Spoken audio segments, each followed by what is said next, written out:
Alright, everyone, welcome back to Praetor Magic. This is DM Cross. This is Reflections of the Council. This is our live podcast that we do every Monday at 9 p.m. Eastern Time on twitch.tv.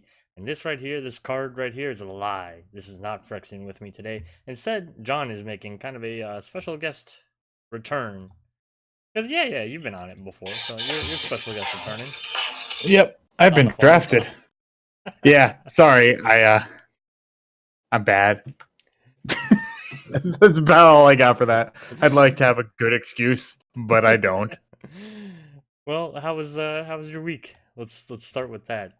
Oh, my week's been crazy, and it's only getting crazier. How about yours? Well, I didn't go to work today, and that's because I was on leave, and that's because I was in New Jersey. So here we are. Yeah, you fancy traveling. I'm doing that this week. Yeah, that's right. Speaking of which, if you are planning on joining us on Saturday for our Commander Online series, just note that we had to move it to Friday this week due to scheduling errors. So, just something to keep in mind. But hopefully we see a bunch of you there.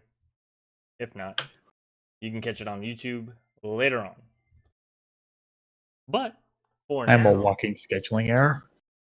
it's not even because of you. You were. I don't want to spoil anything, but John's sitting this one out. Yeah, I got beat so bad last week that they asked me not to come back again. That's what it was. We're actually culling like the weakness out. Yep. So I won't even be in the third one because I'll be. I was about to say you're culling the meek. Yeah. All right. So John's gonna be joining me today. Hey, DP Cross.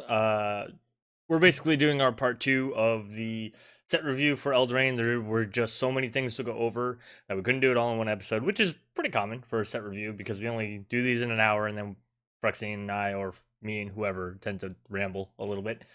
So, John, just so you know, the things that we've gone over already are the Brawl Commanders. So all 4 of those. So Tulane, Aaliyah, Corvold, and Sir Gwen. Of course, you know Sir Gwen. Yes, my favorite. You didn't have me on to talk about my favorite. Well, all right. Listen here. That's not my fault. That's fair. Then we did go over the uncommon knights. We went over the Lords of the Court and Kenrith, who is the buy box. And then we went over a little bit of the mechanics, the mechanics. We didn't make that joke the entire podcast. I realized it afterward. Like, oh, here, let's talk about the mechanics of Eldraine. Didn't do mechanics once. So they're saying that I am a bit loud. Would you like to address that, or you want me to turn my volume down? I will. There, I have lowered him. I'm not loud. I'm just boisterous.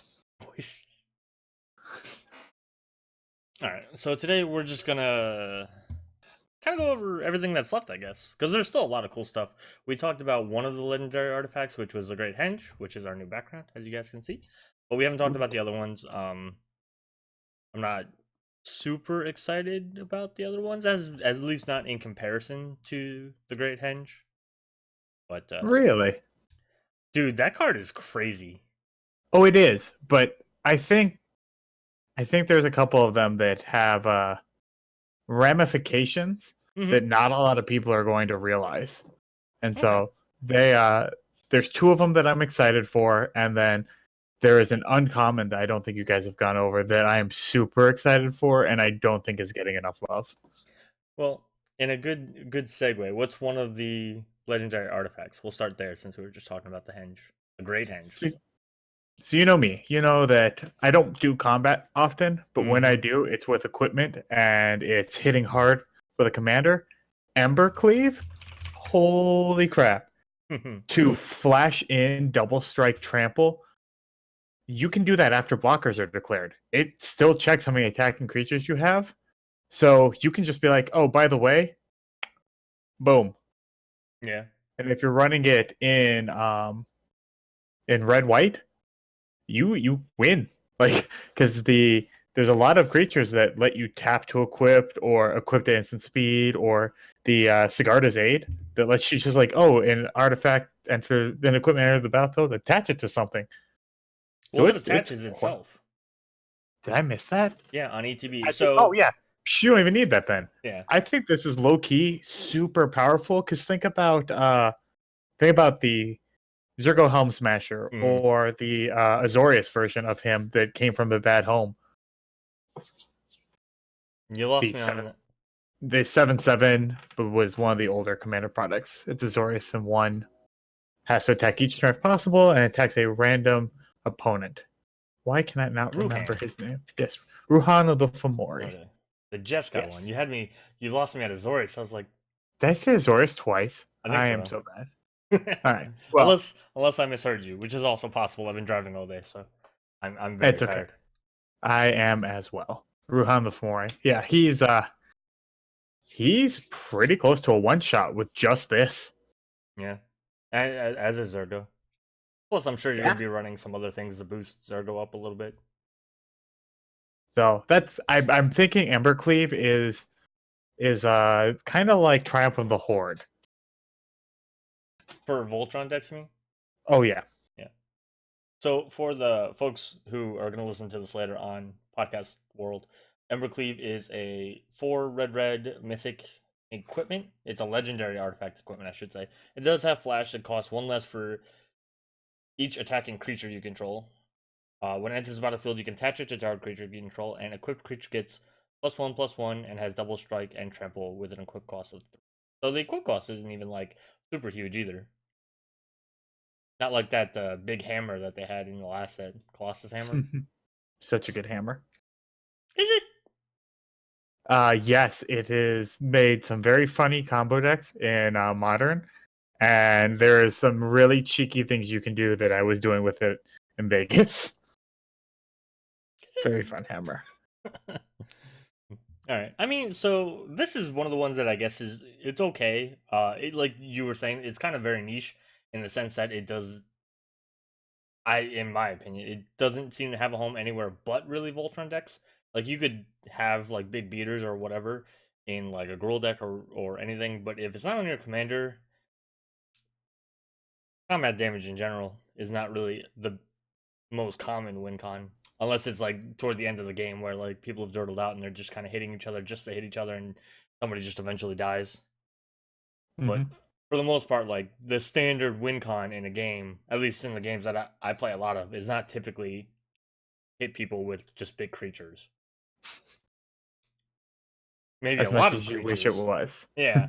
Oh, trust me. Sometimes I would love to play Battlecruiser Magic, but it's not as good as like comboing or control or alternate win cons or something like that. You know where it also finds a home, and it's still the same commander focus, but it's one of those commanders that I never could get to work for me. Is Tana, because Tana wants you to hit. This hits twice, and then it makes saplings, which makes this cheaper. Yeah, that's a good one. One of the Bloodsower, the partner. Mm-hmm. Yeah, I wouldn't have Just thought a of that. weird one. Yeah, I wouldn't have thought of that. But that's you're right. New Brawl Commander Knight. Loves this. Have the Eternal. Yeah, I was thinking about that. I was trying to find a creature with Infect to see if you could get a quick Infect kill with this. And I haven't found one yet. But there's not really a lot of red Infect. Maybe an artifact. If you're gonna do like artifacts and stuff like that, but and then even then, an Infect doesn't tend to have a lot of creatures attacking. Mm-hmm. You know, like you don't unless you're winning through Triumph, you're not really swarming. Oh, you're right. But you know it does have a one shot with this? What? Glycella. Glycella deals double damage, and this has double strike. And would be a 6/6 with it. So 6 times 2 is 12, and then 12 again with flying double strike trample. Yep, you're right. Her best friend Aurelia could probably handle it too. But like I'm just thinking this gives Boros a leg up in a way that not many people understand, because you throw this right next to Assemble a Legion. You throw this right next to all the weird tokens that they give. And this is really a Boros enchantment without being a Boros enchantment. Without even being an enchantment. But that's what it is. Yeah. But that's my geek out. No, I mean I see where you're going with it too. I like the idea of like the tokens being the cost enabler, and then like it does give a decent amount of evasion on its own. I bet it could even find like a little bit of a home in some like Mardu decks, like we were saying with Zergo and everything like that. But maybe like some Mhm. Rakdos decks because there are ways to give Death Touch, and then Double Strike and Death Touch and Ooh, Trample are all really nasty because you get that 1 point of first strike damage, and then everything else just tramples over. I agree. That would be very, very mean. Yeah. So Maybe you could build Olivia, mobilize for war with it now. I don't know. They gave us a whole actual Madness Commander. So they Yeah. kind of crapped all over my, not crapped all over, but they kind of like solved my Rakdos vampires with Madness effects. But what are you gonna do? I won't be mad about it because Anji's a vampire and sweet as hell Amazing. too. Yeah, Yeah. she's awesome too. So I won't even be mad at it. So you said there was a couple. Embercleave we've Mhm. gone over. Embercleave. What's the one of the other ones? I like Magic Mirror. Oh, okay. So It- this one is a big cost though. So it's another mythic legendary artifact. This one is not an equipment. It's 6 blue. Costs 1 less for each instant and sorcery card in your graveyard. You have no maximum hand size. At the beginning of your upkeep, put a knowledge counter on the magic mirror, then draw a card for each knowledge counter on the magic mirror. Whew, that's a lot to say. So I mean it I said this with Gadwick when I went over the Lords of the Courts. It's very blue. It's very Mhm. exactly what blue just wants to do,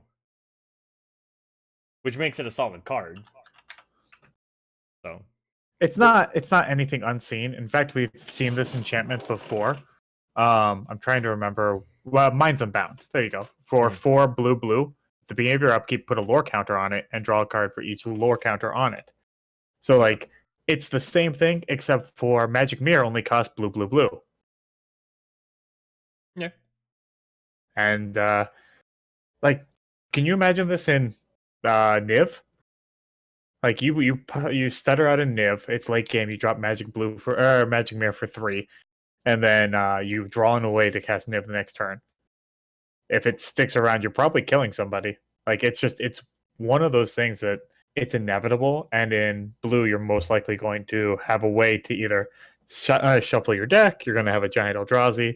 You're going to be mean and run like Psychic Spiral, your favorite Elixir of Immortality. There's a Hmm. way. There's ways to get it to cost triple blue, and then it has everything you want. And I think making Mind Unbound for triple blue is really, really deceptively good. Yeah. I think it's actually funny that you say Niv because the Niv's always been so color obsessive or color Hmm. requiring. I don't know what the proper way to say this is, but so he whether you're doing talking about one of the older ones or the not 5 color but the blue red one, Hmm. the Perun. So no matter what you're talking about though, you're at some point trying to get triple blue or him or double blue. So you're already kind of like focused on that. So like even the triple blue in the Magic Mirrors cost isn't going to be as restrictive as it would be in a different kind of 2 color deck. Hmm. So if you were doing this in like a Demir deck or something, if you're not running things that are naturally like a lot of color pips, maybe you struggle to get to 3 blue. I don't know. Well, and blue's almost as good as generating near infinite mana as black Hmm. with cards like High Tide. So like you're and of course our favorite land that generates based off of loyalty. Like you're going to you're going to use that triple blue in the cost, and you're going to make it work. Yeah. So that's why it's not overwhelming, but it's not a sleeper card. Yeah. There's decks in modern that could probably play this turn 3. That's actually pretty scary because it is a 9 cost card. I know that in general, modern's a very fast format. Oh yeah, So this won't hit modern. I'm not claiming that. This doesn't do anything when it enters, and it takes a long time to rev up. But I'm just pointing out if you want to compare speed, yeah. it's not uncommon. Well, I mean the Hogak deck used to like Hogak on turn 2, right? So Gosh, and you had to delve and or convoke him. So similar concept of casting. What is he, a 7-drop or a 9-drop? I don't know. He's banned. They, they fixed it. Well, No more Hogak. No more nightmares. but yeah, it's either way. Like he's a high costing card, so the idea to get him out that quickly in a fast format is kind of like crazy. So are these your two that you were kind of excited about? Those are my two from the big boy ones, Yeah. and then I have one of the uncommon ones that I was really kind of excited about. All right. Well, before we do that, let's Yeah. What finish else you this got? off. We'll talk about the last two legendary artifacts, which, believe it or not, the black one is one of the ones that I'm not super excited about. I think I said in the last podcast that I was excited about it, but then I went back and I tried to like really think about where I would use it and everything like that, and I couldn't like make it work where I didn't feel like I was just forcing it. So it's the Cauldron of Eternity. Mm-hmm. It is 10 black, so it's even more costed than the blue one.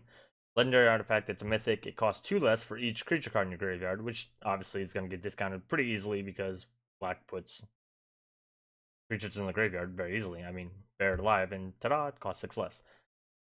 Whenever a creature you control dies, put it on the bottom of its owner's library. That's the important part to remember. For 2 of black and tap it, pay 2 life, return target creature card from your graveyard to the battlefield. Activate this ability only anytime you could cast a sorcery. So, the big thing, obviously, that middle line of when it would die, you have to put it on the bottom of your library. So, I guess in like a self-mill deck, that was the best way I could think of to use this, because then obviously the creature's not dying, it's just being milled.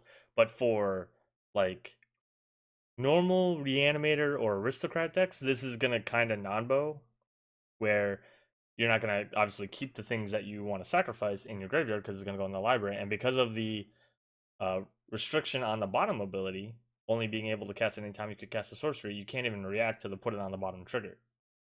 So you're kind of screwed, you know. But in a self mill deck, so in like Sidisi, not Undead Vizier, Brood Tyrant, stuff like that, Gisson Drolf, stuff like that, it'll be all right. But I just don't think it's good enough because you have so many other ways to reanimate things. Sometimes at instant speed, and like it's not super repeatable. Even though it's an artifact and there's untapped shenanigans, having to tap it and like having to kind of like build around to make it really work, I don't think it's super. So, I have a deck for it. Uh-oh. Geth, Lord of the Vault. Because you're constantly taking other people and milling their graveyard in with it, and then when you sacrifice their creature, it goes to the bottom of their deck. So they don't get it back. Anything you take or any sort of threatened deck, that's the real way that this works. It's a hate card more than it's a reanimator card. Because what you want to do is you want to threaten and kill, threaten and sack, and then put them at the bottom of decks to get them out of your opponent's reanimation clutches. That's how I saw it. Because yeah, as a reanimation card, ideally, like you have 5 activations, right? Because you have 5 in there, you play it for 2 black, and then you get to use it 5 times, and then there's no creature that'll go into your graveyard. Mm-hmm. Like that's admittedly bad, but as an FU to the person playing Reanimator, where you just threaten all their stuff, sack it, and put it down. Yeah, whenever a creature you control, so you would control it after you. Guess You sack it. Guess ability is that you pay X, recur a creature or an artifact, and then they have to, I think, mill or exile. I'm not sure if it's one or the other, but they have to get rid of that amount of cards from their library. So you steal something from their graveyard, but then while you control it, if it dies, so if you sacrifice it or something, instead of going back to their graveyard, it would then go on the bottom of their library because it's back to owner's library. Yep. So I get what he's saying. It's still bad because this is again niche deck, But this is how I play the card, as I make it into a hate card and just play threaten effects and just put your stuff at the bottom of your library. Yeah. Yeah. And then Kraus even says, that's a lot of hoops to jump through. Yeah, and I think Oh, that's John's entirely. point though about the whole like it's not good, but it's a way, I guess, of using it. The only other niche way, I guess not niche way, but yeah, and then Kraus just hit it, is that Rakdos Grenzo decks Ooh, obviously want there you go. this. Yeah. Because Grenzo wants to pull creatures from the bottom. So obviously you use this to put sacrifice creature that you want the effect of again, goes on the bottom, then you Grenzo back out, and then you can loop it. So with like Ashnod's Altar, it's basically an infinite combo. This, Gary, and Ashnod's Altar, and Grenzo. Boom. Because you have to pay the Um, 2. you could also Doomsday combo with this, couldn't you? This in a sack outlet. I don't play Doomsday combos enough to ever really say anything about them. Like I know that they're good and I know that they exist and blah blah blah. And I've seen them work, but I never like put enough I never sit down with enough thought into it to basically be like, oh, okay, I see like this could be a Doomsday card. I am never comfortable making that call. When people say it, I'm like, okay. I I think it's 2C EDH for our group, which no hate either way. You know, it is Yeah. what it is. I'm glad people play the game however they find it to be fun. But I could just see it being another one of those because when you have when you have 5 cards in your library and one card is one that you can just sacrifice, say like not to Ayara, the black commander from the set, the elf noble, but to a similar effect where you can sack it to draw a card. Oh Like yeah, a Yara. you then have almost an infinite loop there. So A Yara requires you to tap her though, so you need that's what I'm some. saying. Not her, but Oh, a okay, similar okay. effect of sack a creature, draw a card. Gotcha. You could assemble a fairly easy Doomsday combo with Cauldron, a creature Razorcast, that right? Razorcast, you have to sack 2. Uh, oh, I mean it's a tutor, but you get the card, right? um I'm I'm drawing a blank. Anyway, Razorcast, I know that there is a sack to draw a card, and you would just need a Mem Knight or an Ornithopter then, because yeah, it's free. It goes to the bottom. You draw it, bam. yeah, Anyway, again, as a lot of hoops, but yeah. that's I, your more competitive win condition with Cauldron of Eternity. yeah. I don't know. You still have to do all the setup of like getting the creatures in your graveyard to make it cheap enough to have it play it. You know what I mean? Like you're talking about once you have the wheels in motion, but I think getting to those wheels, It's just 5 creatures in the graveyard, right? Can't you yeah. do that like turn 2? Not if people are stopping you. I mean, isn't that like half the CEDH decks are blue, right? You know, That's for fair. cheap counters and crap like that. Henny's a free sack outlet, or the new Yawgmoth. That's a good one because I think he is. Yeah, he does sack to draw a card. There you go. There's your. There you That's the go. guy you were thinking We've about. got there. All right. I mean, again, I'm still not super sold on it because again, Oh I no. like it's way too niche. Again, for Grenzo deck. So if you're a Rakdos Grenzo player, have at it. I think that's great. I think it's a great card for Grenzo. But outside of that, really, and if there is a Doomsday combo out there somewhere, Yahenni Doomsday. Or sorry, Yawgmoth. Yawgmoth Doomsday. I can see it. That actually sounds dirty. I mean, Yawgmoth and Yahenni both just sound dirty just naturally, so that's probably what it is. But all right, so the last of this cycle, and potentially the worst, Oh yeah. if we're not all surprised about that, is the Circle of Loyalty. It's the mono white one, which is naturally why it's the worst. It costs 4 white. It is a legendary artifact. It's a mythic rare. It costs 1 less for each knight you control, which is already kind of like iffy. The other ones are so much more open ended. This one is obviously tied to tribal. Creatures you control get +1/+1. Yeah, whatever. Whenever you cast a legendary spell, create a 2/2 white knight creature token with vigilance. So the first thing people thought, at least in the circles that I talk in, that thought about was Kethis, the hidden hand, because it's all legendary spells. So you'll get a bunch of knights, right? And then for 3, a white and tap it, create a 2/2 white knight creature token with vigilance. Okay. I don't know. Like the other activated abilities of these things, or like some of them didn't have activated. Like the Magic Mirror didn't have an activated ability; it was a triggered ability. But the value of the blue one, the value of even the black one, where you're just straight getting a whole creature from your graveyard back to the battlefield, or even recurring stuff. The green one's value just eclipses this like 10 times over, and even the red one, like I think for its color, just does better, which is really weird. It's an anthem. It gives you night tokens, and it gives you night tokens again. So But it's just so we're like, about done talking about bad Heliod, right? I mean, yeah, that it kind of does feel like that because Heliod can do it is obviously not a tap ability. And Um, Heliod doesn't even have to tap. Yeah, you lose one toughness and vigilance, but I mean enchantment clerics, the enchantments can matter too, right? right? Like enchantress effects, where when an enchantment enters the battlefield, that can matter. So I don't know. So let's put this to the test.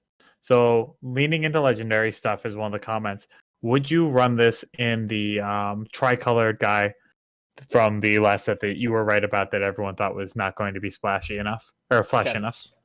Yeah, Yeah, that's Kethis. I would not run this. exactly. If you would not run this in Kethis, where do you run this?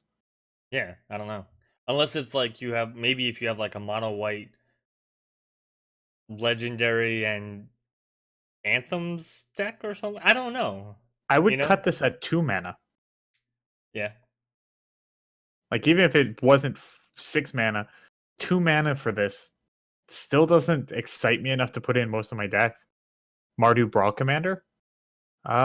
Really? See, I'm looking so forward to the Mardu Brawl Commander, and nah. I mean, there are a lot of legendary knights in Mardu, but Hmm. so the thing that I had a problem with, even when I was playing Kethis, right, and I said this during the episode 1 of Commander Online, was that you need to, I think, synergize the deck a little bit more than like even what's on EDH Rec, because I use EDH Rec for my deck, and it's just a lot of legendary stuff to just keep doing the same legendary stuff over and over again, but it doesn't work together. So that's Hmm. the thing, like I mean, with the Mardu Brawl commander now, again, she gives you what knights get equipped for free. Hmm. So you're probably running more equipments than just creatures. So all your creatures will then have to be legendary knights. Do they synergize together? Outside of support cards like this being the tribal like support stuff. I don't know. I've never been a big fan of tribes that don't help each other. Like if they don't have a lord effect, if they don't have other like lord-ish effects in the sense of they give all the creatures a thing. Like zombies have not just the +1/+1 Gosh. to everything. They have cost reduction. They have ways of recurring if you have more zombies. They have making more zombies based on if you have zombies. They have giving zombies menace, giving zombies lifelink. I think on one of them when your zombies die. Like all these things where it's not just just anthem effects. And I don't think the legendary knights deck is going to do that. At least not right now. I mean, I would have to go and look at it. I'm kind of just talking out my butt right now because I haven't really done the So research. let me posit this for you. Hmm? If you can pull up Icon of Ancestry. Hmm. Hold on. This is a non-legendary artifact. While he's looking it up, it costs 3 mana, colorless. Creature, when it enters the battlefield, choose a creature type. Creatures you control of that type get +1/+1. All right, so for half the cost, we get the same anthem effect. Cool, cool. And then for 3 and tap, we don't get a 2/2 knight, but you do get to look at the top 3 cards of your library, reveal a creature card of the chosen type, and put it into your hand. Hmm. When do you run the the circle over Icon of Ancestry? And even just another notch towards your point, this isn't restricted by any of its effect being requiring a legendary Mm-hmm. super type. So I mean, I agree with you. I can't think of a time where Circle is really that great. And again, like Kethis, who just came out, and every time a new legendary thing comes out, you imagine like people are like, oh, this could go in Kethis if it's in black green white or colorless. And here it is. It's a legendary spell, and it even works with the legendaries. And like people have even said, "What about Kethis?" And I'm like, why does Kethis just want a bunch of random knights? Like, what do those knights then do for you? If they don't do something for you, unless again, like all your legendary cards are like anthem effects. Like, I mean, the Spear of Heliod's a legendary with an anthem effect, so maybe there's synergy there. I just don't think it's really great. 24 legendary knights that can be played in a Mardu deck, not including equipment. Maybe it is there.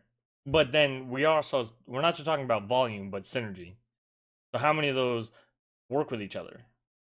Because I'm trying to think of like Edgar Markov's a knight. He does probably not care about making 2/2 knights because he already does this effect better. Just by casting vampires. Alinda the Dust Scrolls. Oh, that's it. Mardu vampires all want it. Never mind. I take it all back. We're just gonna start naming vampires. I'm gonna do it. I'm not gonna do it. But yeah. Yeah, so there you go. Radiant Destiny basically turns all the creatures that you would choose of the creature type into knights because they get +1/+1 and vigilant. So yeah, another one. I don't know. Yeah. I would say Radiant Destiny actually wouldn't go in a Knights deck because they almost all have vigilance anyway. But that's the one caveat behind it. There you go. It's worse because it's duplicate work. There you go. But anyway, I think we're done beating up on the defenseless circle. No, I could beat on it more. But all right, you had some uncommon cards you wanted to bring up? Yes, I have Loki, the best uncommon enchantment in the set. Uh-oh. Improbable Alliance. Oh. I actually really do like this card. Oh, that's cool art for that. Which one did you find? The special or the regular? The special one with the blue-red text box? Mm-hmm. Yeah, that's cool. This is, what is it? Is it from one of the Planeswalker decks? Is that why it's like that? Yeah, I don't know. It's got the wizard seal on it. Oh, it's promo pack. That's what it is. All right, so it's an uncommon enchantment. It costs a blue and a red. Whenever you draw your second card each turn, create a 1/1 blue fairy creature token with flying, and for 4 blue-red, draw a card, then discard a card. I can see why you like this. I don't know. It just seems like it goes in like kind of cool spell slingery decks. Almost every Izzet deck. If you're running an Izzet deck that doesn't draw 2 cards a turn, what are you doing with your life? Well, what are you doing with the tokens? They're just there to hit. I mean, they're baby Locust tokens for Locust God. Mm-hmm. I mean, they are. I mean, and that they're blockers because Izzet's biggest like problem is defense. If you remember in Vegas, I ran Saheeli, like the non-legal Saheeli, and just the servos were good enough to keep me alive half the time. Now imagine them flying. Yeah. And honestly, and this sounds really stupid, but with my favorite enchantment, Mana Echoes, you can kind of start churning through decks really fast. I will say that the only important thing to note is that, well, there's 2 important things to note. 1, it's each turn, so not each of your turns. Mm-hmm. 2, it's only going to happen once each turn. It's not like draw 2 cards and then draw 2 more cards, obviously, right? So it's just something important to remember that sometimes people forget. So like you won't make, with Mana Echoes, you won't make 1,000,000 mana or anything like that. Right. It's basically like Crom. Yeah. Well, it's like a Jorian deck. Jorian loves this thing, right? Because isn't that her whole thing? Or no? Whenever you cast a second spell each turn, draw a card. Okay. So yeah, they feed off of each other, and Crom is the same way. Whenever a opponent casts her second spell each turn, draw a card. Yeah. So like you can like just look at all the different like is it commanders that want this? Tibber and Lumia would probably do really good with this too because they want to cast spells, and you're probably casting them on other people's turns too. So I mean, it's just for 2 mana, it's pure it's pure gas. Yeah. Like it's that's a good point. Like it is so cheap. Blue-red, like you could turn to this thing. Yep, and then just having the loot as a mana sink. Yeah. It's I don't know.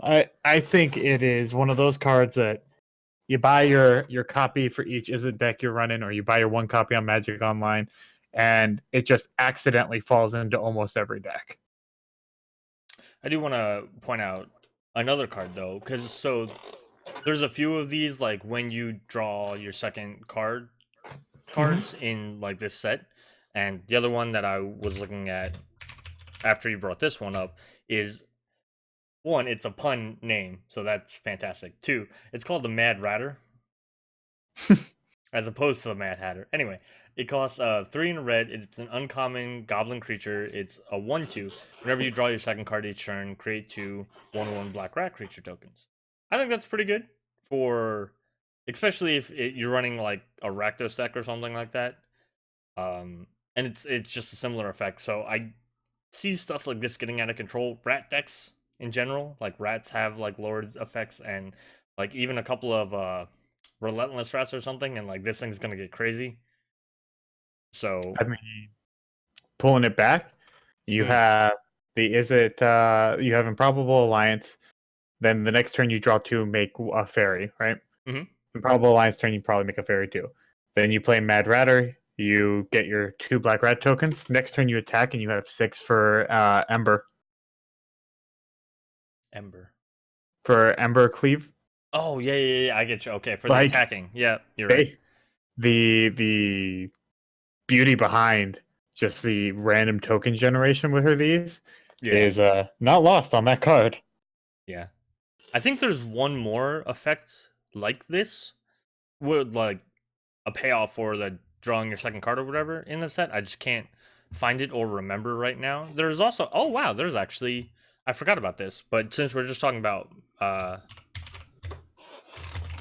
Mad Ratter, Piper of the Swarm is a Rat Lord.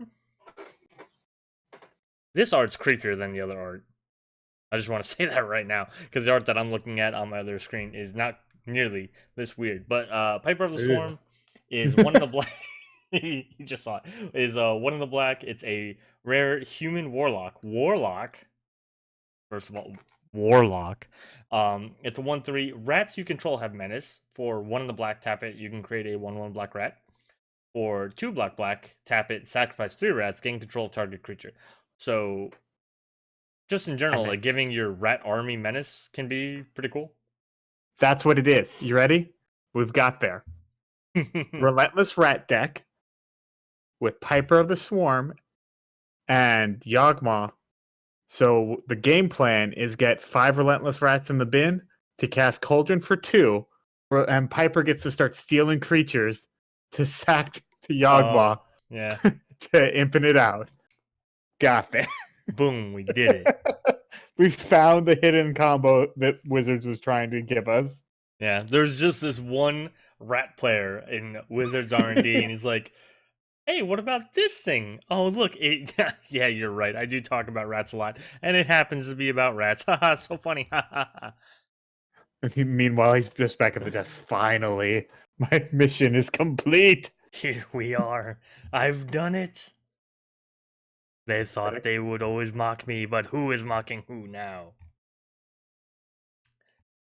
Okay, that went a little bit farther than I meant it to, but here we are. Super conspiracy theory, Rat Man of Wizards. If you're the Rat Man of Wizards, please, wow, try saying that 3 times fast. If you are the Rat Man of Wizards, feel free to contact us. We will give you an entire hour to talk on the next podcast. Rat Man. Have we talked about fairy formation? No, but we can as soon as I bring it up. Also, hi, Frexing. Fairy formation is it's a rare fairy for a 4 in a blue. It's a 5/4 flyer. For 3 in a blue, create a 1/1 blue fairy creature token with flying. Draw a card. Oh, that would be your second draw of the turn. Yep. Right? And it's a mana sink. It doesn't require tapping. So if you do have a way to create a lot of mana, you could do 2 of these a turn, get a fairy. When you draw your second card, get 2 cards. So you would get 3 fairies, 3 cards for 8 mana. Yeah. You know what else this is really good in? What? Locust God. because it can almost combo off with mana echoes the same Mana way, echoes. Yeah. and it'll feed into Lotus God's mana echoes because when you draw from making a fairy, you'll get a locust, which will then give you more mana. This is actually dirty in that deck. So Locust God now likes fairies, huh? Yeah, I can dig it. It really is. It's actually terrifying. There's Do you have a card that you want to bring up since we just took one from the chat? Because if you don't, I do have actually. Well, okay. We can go with yours first. No, so I did like 2 in a row. That's why I wanted you to. So I don't know if you guys have already talked about this. Mm. It's an enchantment, and it's an effect that we've had in Magic for a long time. But I think that one, at its new cost, and with the emphasis that we're moving to back kind of away from creature magic, it's definitely going to be a staple that you don't want at your gaming group that is going to be a staple. And that's Deafening Silence. God damn it. As you went farther into that, I knew what you were saying. And the second they previewed this, I was like, oh god, nobody showed Danny. Because I think turn 1 Deafening Silence, turn 2 the Azorius not or the Orzhov not Orzhov enchantment that makes everything come in tapped. Yeah. Is going to be like the opener for sort of prison decks. Nope, don't like that. So Deafening Silence is an uncommon enchantment. It's an uncommon, right? So you help me, you could have more than one of these. It costs a single white. Each player can cast more than one non-creature spell this each turn. I hate it. Thanks, I hate it. I pre-ordered this. Well, and I've never played another game with DP Cross ever again. There you go, folks. It's that easy. If you just don't want to play with me, just say, hey, I run Staxy effects. Working on a Maricel Breaker of the Coil deck? Ugh. Or, I'm sorry, Marisi. Maricel's completely different color scheme, let alone a different commander. I mean, and this is going back to Mono White's roots of like nobody plays Magic. Mm-hmm. And I don't hate it. I don't hate it for like a conversation that you had on Twitter actually the other day. And this is actually my response pretty much to it. If Wizards, you once commented that if Wizards isn't going to make ramp available easier for red and white, then red and white should get rid of the social stigma of destroying lands. Nah, I think white just starts saying nobody plays Magic until I find my other lands. I will say this: it's not a hard stacks effect, right? It's just saying it's. You said nobody plays Magic. It's more of everybody plays Magic fairly and on curve, right? Like, because even the Lavinia that we had from the Ravnica set, where you couldn't play things unless you had this amount of lands that it cost, right? Mm-hmm. Stuff like that. It's not that you can't play Magic. It's that you can't play Magic in like a cheating way. And it's like, obviously it's not cheating, but like you can't get that extra value, right? Like we're just playing baseline Magic, kind of, I guess is a way to say it, or maybe the simplest way of saying it. So, and that is what you tell your friends when you turn 1 this on them before you turn 3 Nevermore their commander. Well, it's been a good podcast, and we're out because I have to go throw up. I mean, the same vein. I'm not saying you can't play Magic. I'm just saying you can't cast this one spell. Yeah, I mean, there's got to be ways to get rid of enchantments, right? Yeah, of course. Run removal. That's what we say. That's what all we say to everybody, right? It's get good, run removal, and why don't you have answers? It dies to naturalize. Yeah. All right. Suck it, mono black. Well, we're gonna get. they have Meteor Golem now. Turn 3 Nevermore. Wait till you can cast Meteor Golem to get rid of it. That's like turn 4, right? It's black. You should be 7. Yeah. Well, you should be turn 1 Soul Ring, right? Turn 2, you should have your Cryptghast out, and then turn 3 or 4, you should have 7 or 8 mana. Spine of Ishal, yeah, that's more classic, but yeah. And actually, I mean, yeah, you can do that too. What's the other? Dismiss into no, it's No. it's a 7-mana sorcery that's colorless.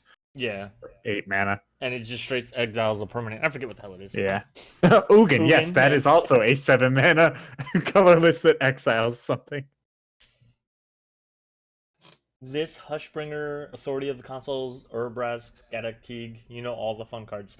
First of all, Yeah. so I'm not gonna lie. I just want everybody to know that when we did the episode 1 of Commander Online, I very nearly ran Abzan Hate Bears as my Abzan legendary hate bears, like Gaddock Teague, Linvala, Keeper of the Silence, like basically all the cards that say you don't get to do a thing that were legendary. That was very nearly my deck. Scour from Existence was the card we were thinking of. Yeah, there you go. Thank you, Frexing. But yeah, like that was very nearly my deck, was just shut everybody down and have legendary stuff, and then I don't know how I win.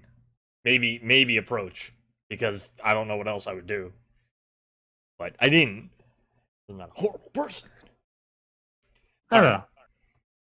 So the card that I wanted to talk about before, and I think John will actually really appreciate this one because it's in kind of his color wheel, and it's just a really cool effect. But Dance of the Manse, have you seen this one? I don't think so. This doesn't sound like a real Magic card. So it's X white blue. It's a rare. It's a sorcery. Return up to X target artifact and or non-aura enchantment cards, each with converted mana cost X or less, from your graveyard to the battlefield. If X is 6 or more, these permanents are 4/4 creatures in addition to their other types. So always cast it for 7 or less. Got it. Well, still, like, it's like a mass recursion of artifacts and enchantments, which that's awesome.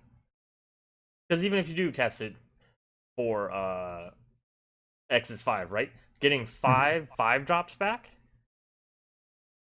That's it's amazing. This is a house. yeah.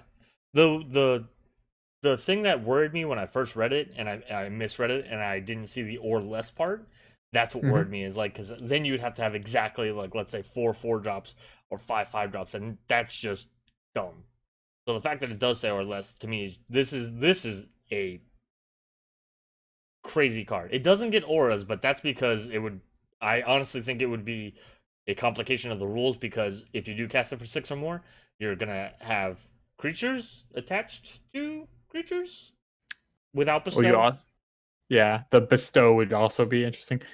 And you can't have a creature attached to a creature, so it becomes weaker, and it makes auras worse. But really, the problem with it is you then have a Haggok issue in Modern with enchantments. Turn 3, I've got 12 cards in my graveyard, and I can cast 3 to boggle something and get all of them on there. Yeah, that sounds good. 4 Rancars, what the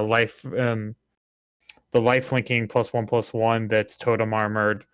Like, there's a lot of 1 mana auras that would break Modern if this could be cast for 3 to get them. Yeah. It's good, though. I'm excited to put it in something. I don't know what.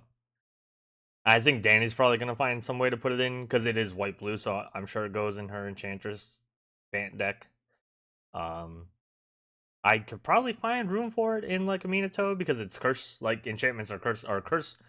Well, no. Are curses considered auras? Now I have to look this up. Yes, curses are auras. Ah, crap. There are some that aren't.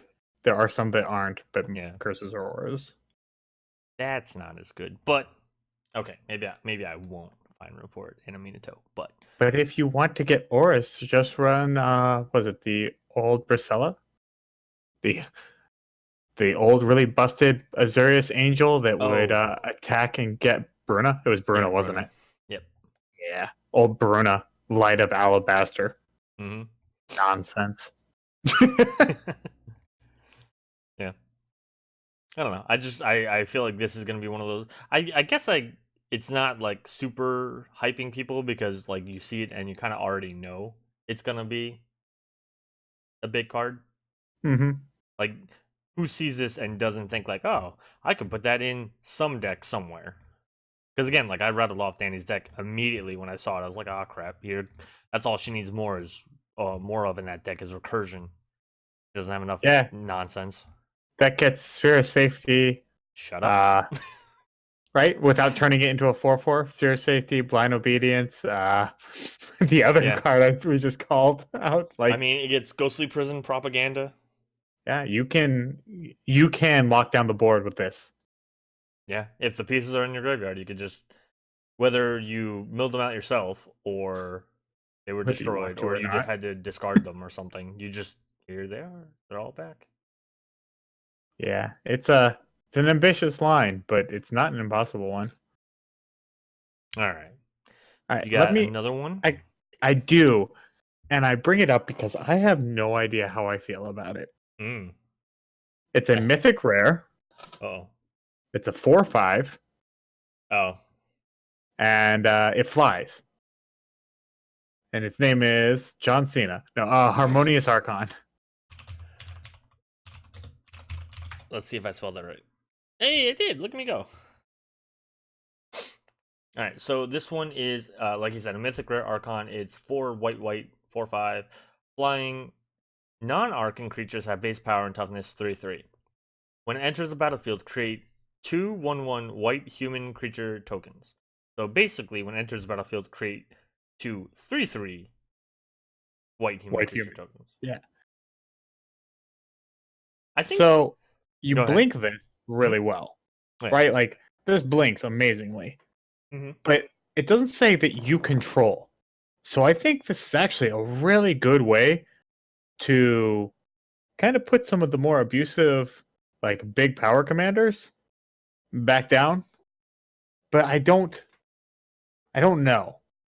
There's a lot that you can do with it, and I'm almost assured you can lock people out of the game with this one. Anything that changes base power and toughness of something, I almost always feel like, and then you play 1 or 2 enchantments and you lock your opponent out of the game. I see a lot of when I saw this, I liked it because there are decks, especially in white or white X, right, that tend to run like token themes. Like obviously, like this makes tokens, so like soldier decks. What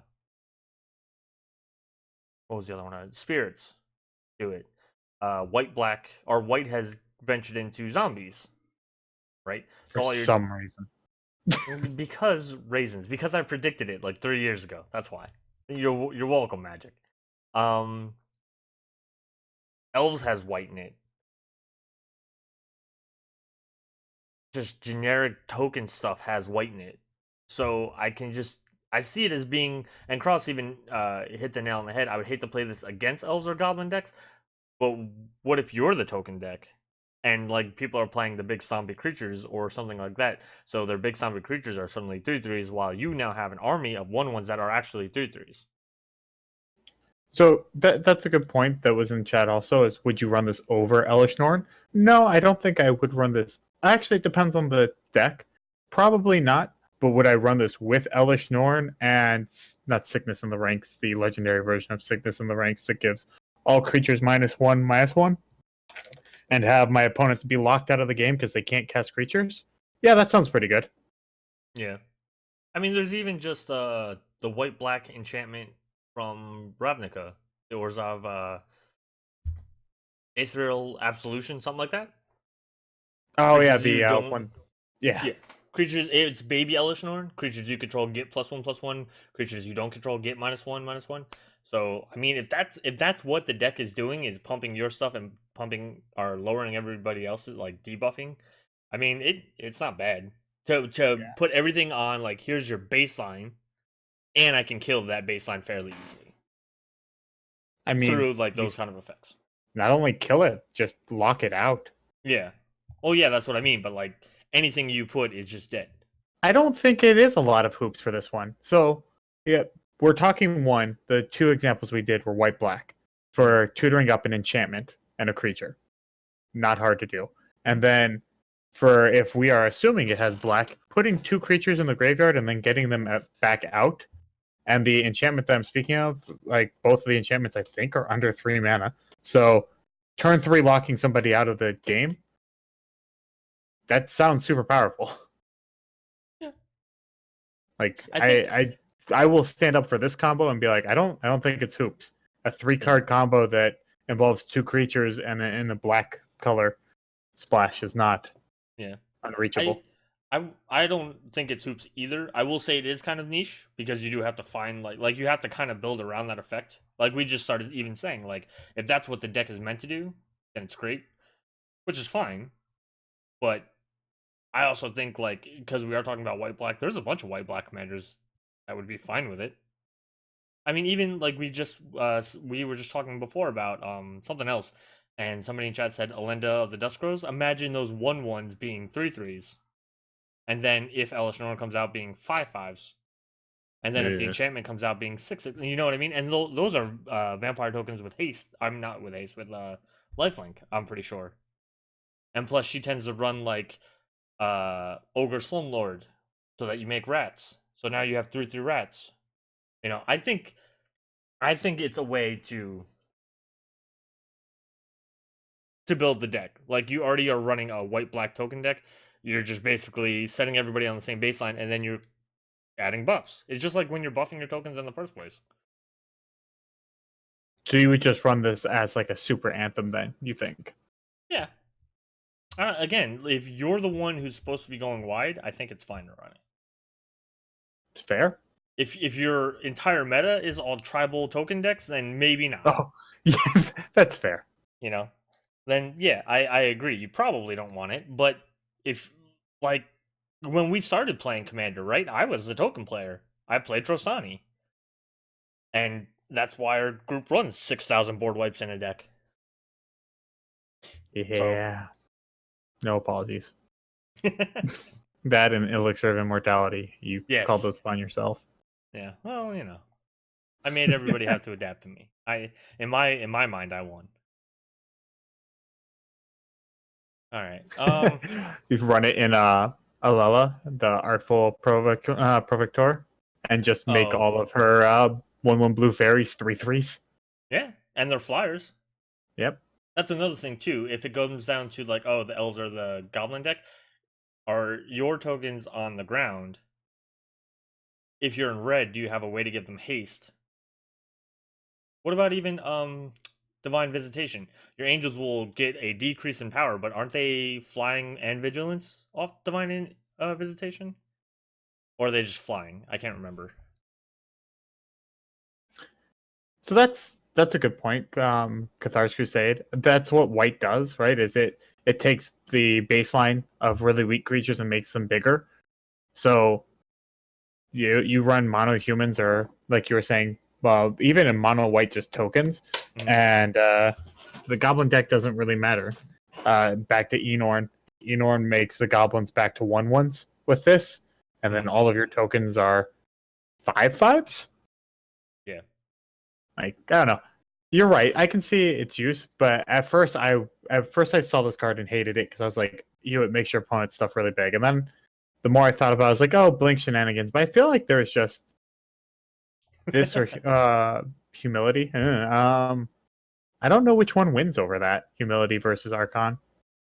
But anyway, I think humility does win because it shuts off ETB. I'll give. Oh, it does.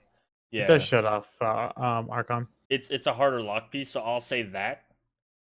But the comment right above that, Divine Visitation is 1 mana cheaper than the Archon and is an enchantment that's harder to remove. I don't know. Our groups always seem to run a buttload of all kinds of removal. Yeah, we are removal heavy. Yes, we like and half of it is creature based. I'm not even sure about that. So much of it, especially when you're running like white black or just white, like a lot of it just becomes remove target permanent, non-land permanent. I understand that. What I'm saying is like a lot of our, because you run green, we have 2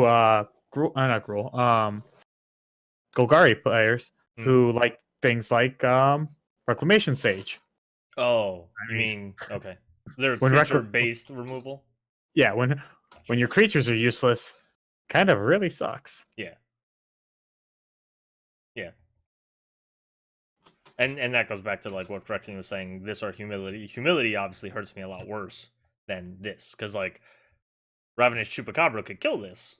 Ravenous Chupacabra can't kill, or Reclamation Sage can't kill humility. So I mean, yes and no, because counter argument, humility does not help you win with creatures. Humility doesn't work in token decks. I would run this over humility in a token deck because yeah. it's going to be easier for me to win. Yes, technically in a token deck for humility, if I'm making 100 tokens and you're playing fair creatures, so you only have 5, I'll win. But that's rarely how humility seems to work for me. I refuse to play humility because I'm not an asshole. Yep, I Well, love that comment. So the Or guy 8 mana who, humility curse. hey, whoa, what are you trying to say? What's your point? What's going on here? Ooh, which one wins out of those? 8 mana humility curse first with Harmonious Archon. Because that's a death sentence in another way now. So the curse that we're talking about is Overwhelming Splendor, and again, I think we're arguing different points at that point. Like the curse is there to stop people, whereas this, if we're talking about this for token decks, it won't. Mm-hmm. It doesn't apply the same way. I don't think. Oh, I was just wondering how the effects stack. If you Overwhelming Splendor somebody and have a Harmonious Archon, are there stuff 1/1s or 3/3? Timestamp, right? Timestamp wins. Is that how that Matters. works? That's what I'd I imagine so. thought. Because something recently happened on, what was it, like the pre-release on Mm-hmm. Loading Ready Run, where I think they did have an effect like that, where somebody did something that was basically layered, right? Like, here, turn this into this creature or something, and then something else happened to turn it to make it lose abilities. And they're like, well, which one matters? Because they're both static effects. And I'm pretty sure the judge said timestamp matters, and the new one overrides the old one. Well, that's why we play on Magic Online. Well, no, it still matters when you go to make the play. Yeah. Because when you make the play badly, as we often do, that matters. I'm glad you didn't say if and knew it was a when. No. I understand our group dynamic. I am probably most of the time the one doing it wrong, but whatever. All right. There's still so many cards. Oh my god. I've been like scrolling Right. through on the side, like as we're talking, and it's still like Jesus. Do you have a card that you want to break? Like it's stupid and you want to find a way to break it? Break it? Because Maybe. I think I have one that I do want to break really bad. We keep having a request for Sage of Falls. Oh yeah. We can hit my dream to break one afterwards. So Sage of Falls is a uncommon Merfolk wizard. It's a 2/5, costs 4 and a blue. Whenever it or another non-human creature enters the battlefield under your control, you may draw a card. If you do, discard a card. So obviously very good with all kinds of creatures. Does this just infinite out with Locust Guide? Oh, it's a you may. But yes. Yeah. So this also works with the one thing I was pointing out, because did you check the creature type? Yeah, it's a Merfolk wizard. Oh, yeah. I think you said that before we started. I did. Okay. So if you want to make that point over again, feel free. I don't want to, because then I'm revealing things. The point we were talking earlier, and I was pointing out how Azami's getting a lot of good wizards this set, and Azami used to play a lot of really bad wizards. And I think this goes directly in her deck, because then as soon as the wizard comes in, you draw a card, and then you can tap it and draw a card, and it's just you run the risk of like not stop, like you are harder to stop at that point. And I'm loving it. I'm loving every minute of it. And yes, Sage of the Falls with Lotus God, Sage of the Falls with a lot of things is actually really good. I think for the record, just because you said this set Azami's been getting a lot of really good cards, our better wizards. I think she's been getting better wizards for a few sets now. There have just been some good wizards coming out. Like even all the way back to like Dominaria got Naban and the woman wizard whose name I can't remember, but she was mono blue too. So, and then they got stuff like Tolarian Scholar, which other end of the spectrum. It's literally just like a 1/1 wizard, and I think you can scry or something when it enters the battlefield. It's nothing good. I don't know. Breaking a card. I don't know. There's just some cards in here that I think are really cool. There's 2 cards in here that I wish were legendary, and we've already talked, I think, on one of the episodes about the Feasting Troll King, which is like 2 4 green. When it enters the battlefield, if you cast it from your hand, you get 3 food tokens. You can sacrifice 3 food tokens to bring it back to the battlefield from your graveyard, and it's like a 7/7 trampler or something, right? I hate the fact that it's a troll noble. It is a king, and it's not a legendary creature. I hate that. The other one is Robin Hood from the set, whose name I can suddenly not remember, but I know it starts with an R, so I'll find it in 1 second. Robber of the Rich, that's what it is. And this is really just a selfish, like, I just want Robin Hood to be my commander. That's all it is. Robber of the Rich is a mythic human archer rogue. He's a 2/2, he costs 1 red. He has reach and haste, which is weird. Whenever he attacks, if defending player has more cards in hand than you, exile the top card of their library. During any turn you attacked with a rogue, you may cast that card, and you may spend mana as though or mana of any color to cast that spell. It's very good for red. It does this exile off the top card advantage that red's been doing for a little while now. It's combat orientated. It's a little bit tribal. I don't know how many red rogues there are, but it's cheap. It's got a low body. It's got reach just because I'm pretty sure just because it's an archer, and I think he's only an archer because he's Robin Hood. But like, that would be such a cool commander.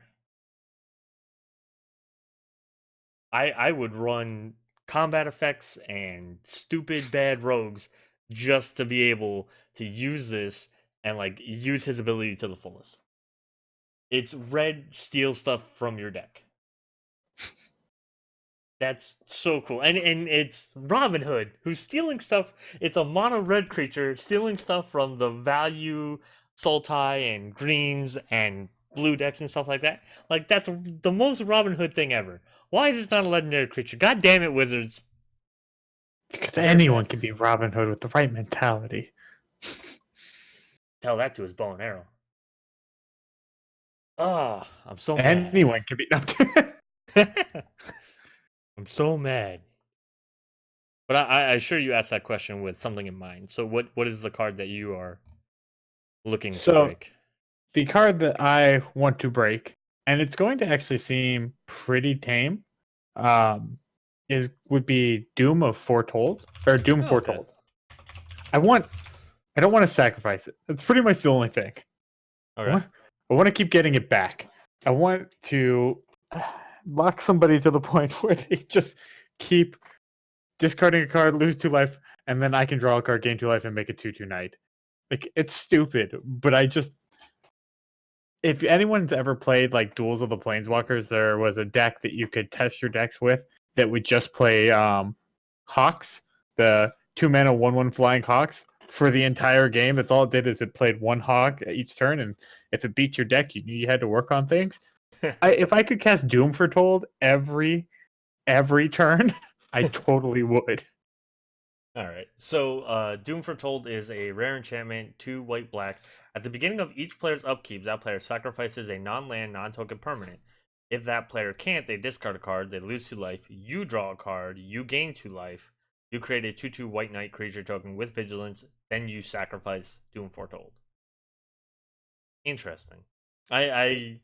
As I read it, I was like, there's something here that I'm not getting, because it, like, everything sounds really good, and then and then you sacrifice part. Yeah, and then you sacrifice it, and you're like, oh, well. I mean, I'm glad it says non-land, non-token, because I think Yeah. I think this is gonna be powerful.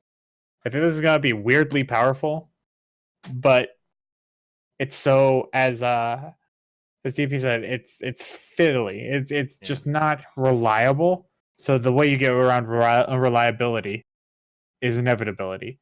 If I had a way to cast this every turn, like some sort of cast one type from the graveyard each turn effect, it'd be amazing. Drawing colors for I know. that. That's why I'm upset. So the first thing I thought about when I was rating it, except I realized afterward that it said non-token, was if only Griswold, the new Golgari commander from C19, could play Hmm. this, because then you give them a token that they then have to sacrifice. But the non-token part obviously messes that up. So you can't even like sacrifice your like clue tokens and stuff like that, or like the food tokens.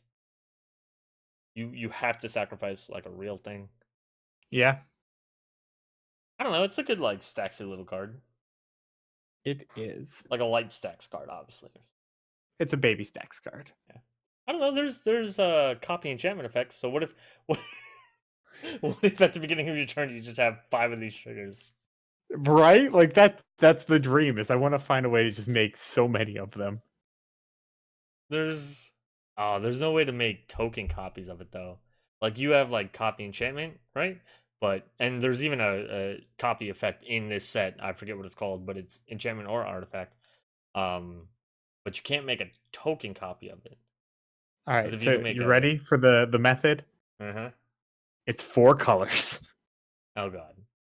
It's missing red. And you have to figure out a way to make Doom Foretold a creature. And then you play the one creature that every turn you get to choose a creature and it makes a copy of it.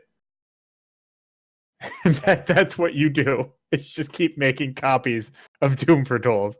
Mirror Maid also works, but that That's doesn't the get card you in this set. infinite. Yeah. Yeah. Hold on a second.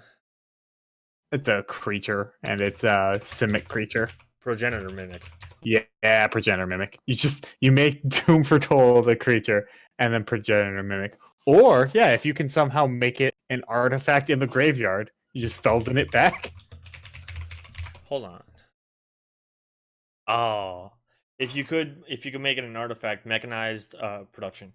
Mechanized Redemption would be so fun with the two. I mean, that's very Wait, easy. liquid metal coating, right? Yeah. Well, what is it? God, the stupid thing. Microsoft Lattice. Yeah. You just lattice and then hey, everything's an artifact. Mechanized production? I'm just gonna have 10 of these? That's awful. Then you could copy artifact, and there's a lot of copy artifact effects. We talked about Dance of the Mance, which is really good. All right, so I've got a gift for you if we're ready to move on. Oh Jesus. And I say this because it's a Krenko card. Oh, never mind. Sorry.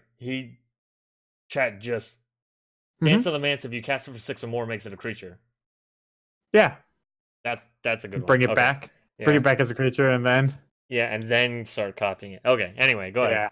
You sack them all when someone doesn't meet the requirement, but provided you have like 10, they just lost 20 life. You gain 10 2/2 creatures, draw 10 cards. Yeah. And they discard their hand. Like Yeah. yeah, you lose them all, but then you find a way to do it again. Anyway, so this is a super underwhelming card. And it's a Krenko card. It's super underwhelming. Right. But I would argue in a lot of decks it's better than Darksteel Ingot, so that means it's okay, right? That's why we're talking about Heraldic Banner. Oh.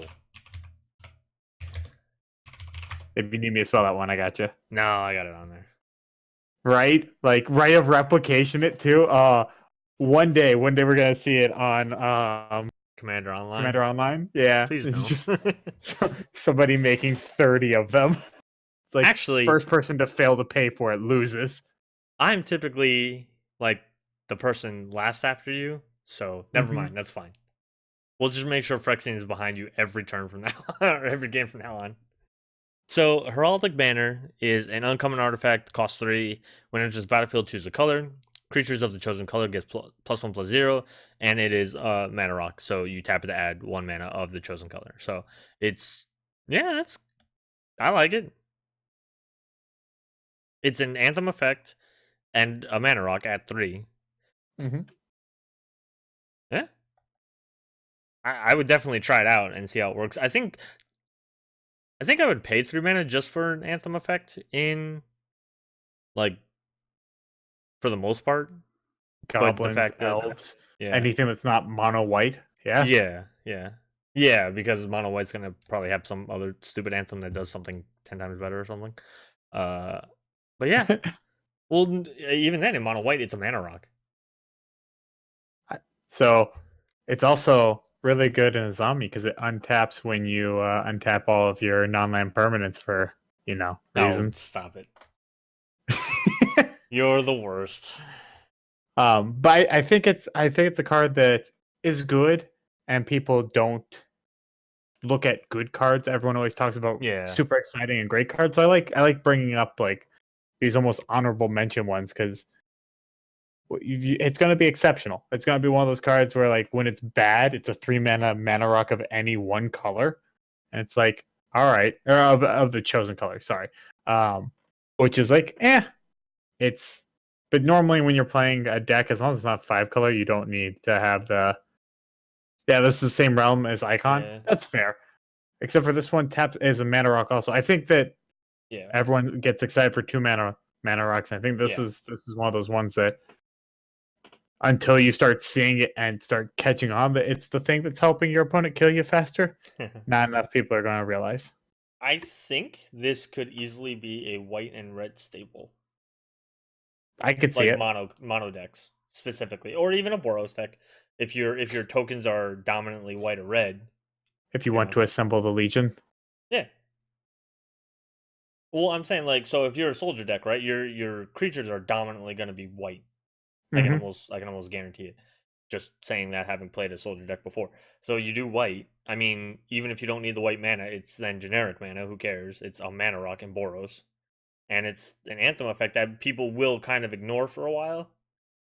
And that's the other thing too, right? Is sometimes with cards is how noticeable is it? So you play the Great Henge, everybody's like, get that thing off the field.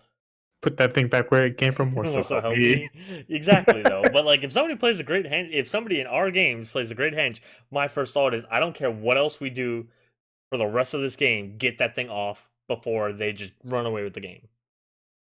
This, somebody plays this, I won't think twice about this for like the longest time until it's killing me. Which if you're the Boros deck, it might take you a little bit of time or whatever. So like you get at least added value. And people are not always super keen to blow up mana rocks in the first place. Mm-hmm. There's typically something more important on the field.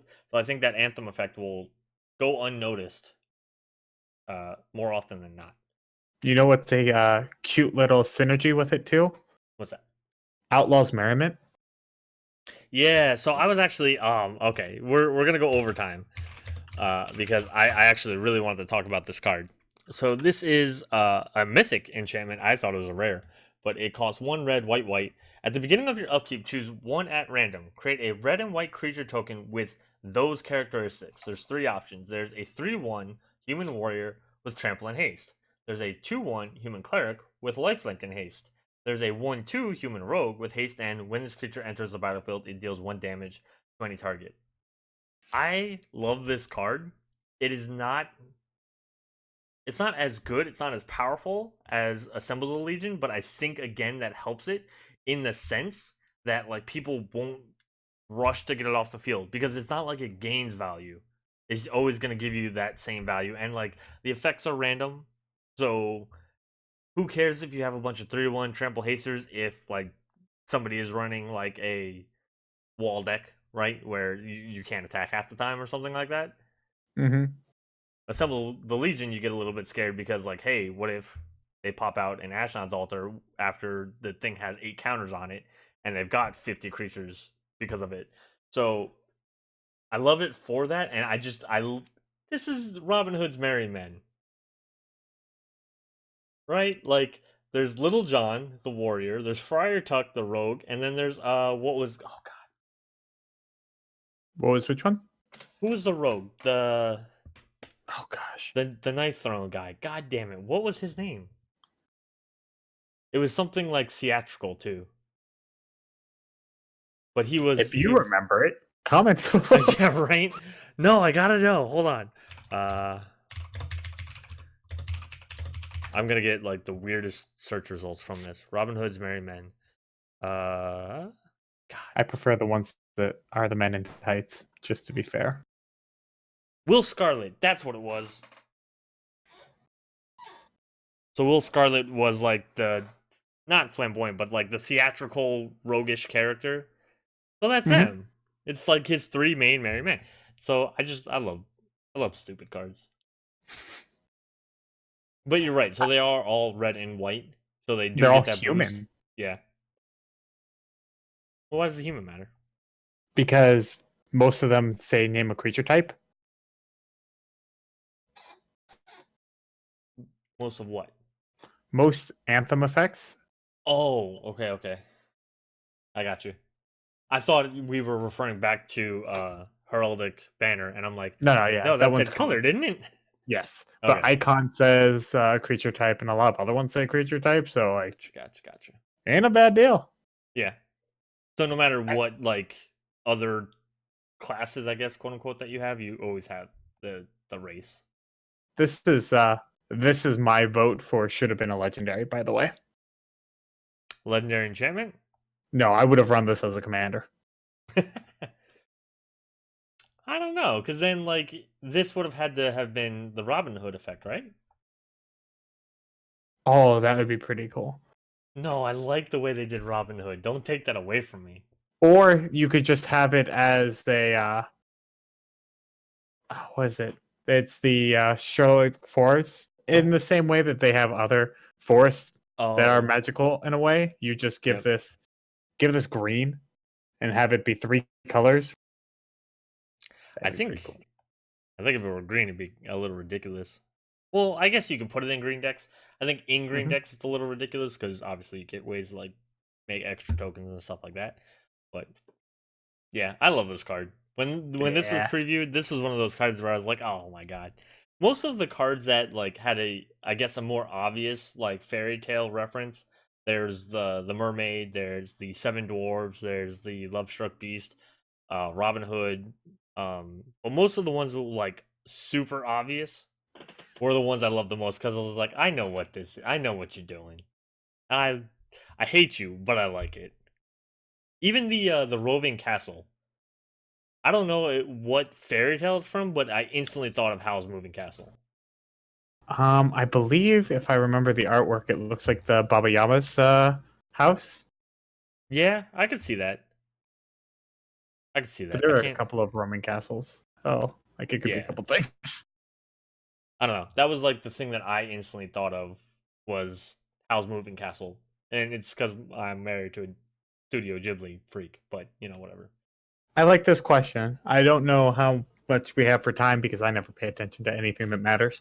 But when we go to wrap up, I want to hit this question of overall thoughts for EDH. That's fantastic because we're going to wrap up right now. So the final question of the night is from DP Kraus. It's so what are your guys' overall thoughts on Eldraine, specifically for EDH? Good, bad, amazing, or meh? So I'm going to let John go first. And I'm going to make the non-logical argument for once. This set is the best set for Commander for one reason. Flavor. This game that we play, EDH, is way more to a lot of people than just 100-card singleton. There's identity, there's love, there is seeing yourself in the cards. There is so much personality in this game, and there are so much personality in these cards, from its art to its references to just the way that you can express with random food tokens. Like, I think that this set on flavor and just relatability to ancient fables and Aesop's fables and the Grimm's Brothers fables, I think that alone will make this, in my opinion, actually, no, I'm not even going to hide behind the in my opinion statement. That is why I would argue that by the merit of flavor and identity and expression, that this is the best EDH set. And then if you want to get for power level, probably not. It's probably just a great set. But I love it. And I think a lot of people find a lot of great things in this because of the idea that you have the magic mirror, that you have, Merlin as a basic card, as you have Robin Hood. And as Seth has once said, because I'll use his own quote against him to make my argument, I'm going to make a fairy tale deck. Yeah, of course you are, because everyone loves that. It's the flavor that wins you, not the love struck beast, stats. Yeah. I mean, first of all, it's a 3-mana 5/5. Calm down. Don't hate on my guy. No, I honestly, the only thing that I think they didn't do as well with the set, and I think it's because it's impossible, short of doing this like Dominaria, where they had 36 legendary creatures, is exactly that. They have so many well-known fairy tales, and they can't make those important characters legendary characters. I would run a Beauty and the Beast if Love Struck Beast was a legendary creature. Run it in a heartbeat. Robin Hood, run it in a heartbeat. Little Mermaid, run it in a heartbeat. Like, there were so many of these things that I would be like, man, if that was a command, I would run it. And the reason why, as John quoted me, like, I'm gonna make a fairy tale deck with Kenrith so that it could be 5 colors. I would 100% just put in my favorite cards from those, like, again, those obvious fairy tale ones that I just super enjoyed either the art of, or I enjoyed the way that they framed the fairy tale into the card, which that's a little bit of the Love Struck Beast. I love the fact that he needs Belle in order to do anything, Mm-hmm. because without her, what is he gonna do? I would He's even going to go become a 1/1 and find the power of self love. I love that rule text, by the way. Somebody look it up. I would even say that, like, for me personally, like, if I didn't have the token that he makes, like, let's say I had a Mystic Elf or something like that, I wouldn't attack with him, because that's not Bell. Like, you know what I mean? Like, it's obviously not the right choice in terms of winning a game, but that deck wouldn't be just for making the right choices or for trying to win the most. It would be like, how do I weave a story with all these different fairy tale characters put into one? Because that's what this set feels like.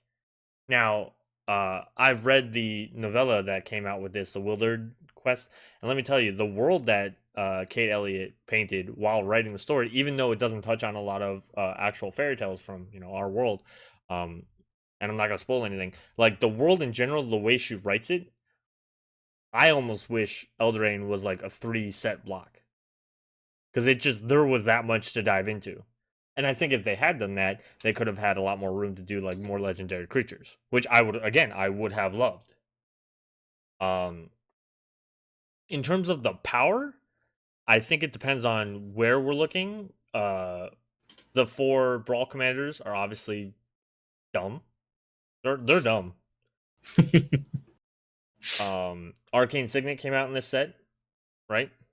Mm-hmm. So, like, 4 commander, I think I mean, again, we just talked about the Great Henge. We talked about how Embercleave is really good for beating the crap out of people. There's cards in this set that we still haven't gone over that might have like pretty good implications for modern. Ray Duke said his Charming Prince, or I think it was Charming Prince, his preview for, like, he thinks it'll be a staple in all formats because it's that versatile. So I think there's actually a decent amount of power in there in very select cards. It's not like, what was a good set to think of? It's not Modern Masters, OG printing. Yeah, it wasn't like every card was a powerhouse. There are cards in here that are crap. Like, we talked about the adventure cards for power level. And for as much as I love Struck Beast for the way they wrapped it into a card, it's not a super strong card. I don't think any of the adventure cards, minus maybe the board wipe one, the Realm Cloaked uh Giant, I think. Outside of that, I don't think any of the adventure cards are particularly all that great. To be honest with you. I don't think the Adamant is going to revolutionize monocolored decks to be the next big thing. What was the other? I don't think food tokens are gonna matter much in Commander, right? Like I will still run stuff that investigates for clue tokens. I will still run stuff that has monarchy for Commander, but I won't run food tokens probably ever in But Commander. mechanized production food, you have to feed the world. Stop it. The only time I feed the world is in League of Legends. I But was gonna yeah, make a league deck about that. but yeah. So I think there is a lot of power in the set for Commander, but not nearly spread out as much as like some other sets. It's like certain cards like are like beacons in the friggin' sea where it's like, man, there's the damn lighthouse. I need to go there. I mean, we have people in chat now saying stuff about Arcane Signet. And again, those Brawl Commanders are dumb. Those are good. I forget how much like Alela. I don't know if that's how I say it, but the fairy one. She's like Mhm. $30 right now. Some of it's limited printing, but some of it's because she's freaking good. Tulane, I don't even know how much he is. And honestly, I don't want to. So I think it's a great set for Commander. I think it is one of the better sets for Commander in terms of flavor. Because really, outside of Commander sets themselves, I don't think we get this kind of flavor anymore. Like we get flavor to the plane, and it's very rare that we get a plane that in my opinion, like hits me this much. Where I love cards this much. Like I'm gonna buy a print of that Lovestruck Beast. It's gonna hang up somewhere in my house, and I don't do that with much. And then in power again, yes, there's power in the set. You just got to find the right cards. So, All right. Last hard question then before we go. oh god, I thought that was wrapping up. It was, but this will be a 30-second for you. Yeah, Flavor, this or Ravnica? you mean flavor just in general? Yep, general flavor of the set. Eldraine or Ravnica? How many people are you going to offend? Eldraine has the better flavor to relate to us as individuals. Ravnica just has the history, like because Ravnica's 3 sets. So I like think it's like 30 sets at this point. or 3 blocks, I guess is the right way to say it, even though they don't do blocks anymore. So Ravnica has the history, and I don't. Eldraine's not gonna beat its history. Like people are always gonna flock to Ravnica as like their go home set. It's still always gonna be one of my top 3, maybe my top 1. But this set again is just when you're just talking about flavor that we can relate to as the players. I don't see anything that beats this because these are the stories like we grew up on. You know. Good political answer. Eldrazi's on Ravnica win. All right. Does that ruin your last favorite? So, Yeah, you want to do a sign off and thank our wonderful sponsor? No, we're gonna talk about that now. Stop putting Eldrazi places, goddammit. Give me back my Innistrad. Alright. Anyway, hopefully you guys have enjoyed this. We did go over time a lot. Sorry. Sometimes we just this set's so good, and there's still more to talk about, but we probably won't be able to talk about it next Monday. Do join us if you want to Mondays at 9 p.m. Eastern Time at twitch.tv/Praetor Magic. As John was talking about, we are now sponsored by our friends over at inkgaming.com. Your game, your style. They have everything from custom playmats to custom dice bags, anything you might need to make your game more customized to you. Make sure you're using our affiliate code Praetor10, Praetor10. That gets you 10% off. Use the affiliate link down below to get there. That way they know that we sent you, and that helps support us a little bit. You can also get your own Praetor Magic mousepad or playmat over there if you so desire. Show some support out in your LGS. That'd be awesome. They are beautiful. They are actually friggin' amazing. It's probably my favorite playmat now, except for when I play my vampire deck because I have to play my vampire playmat with my, like I can't get away from it. Twitter.com/PraetorMagic, Facebook.com/PraetorMagic. Make sure you're subscribed over at YouTube.com/PraetorMagic. And follow us on Instagram.com/PraetorMagic. And join us in the Discord, which there will be a link to down below, but it doesn't have a simple link because Discord things. I think that's all I got. John, you got anything? Nope. Have a magical day. All right. Thanks, of course, for joining me tonight. It was fun. Always. All right. Till next time, guys. Until Friday, not Saturday. Friday. This one time. Friday. The 4th. Friday. at 9 p.m. Eastern time. Come back and join us here on twitch.tv/Praetor Magic. We're going to be doing season 2 of Commander Online. John will not be there this time. Danny's going to come back and make us all hate the game. But until Friday, peace.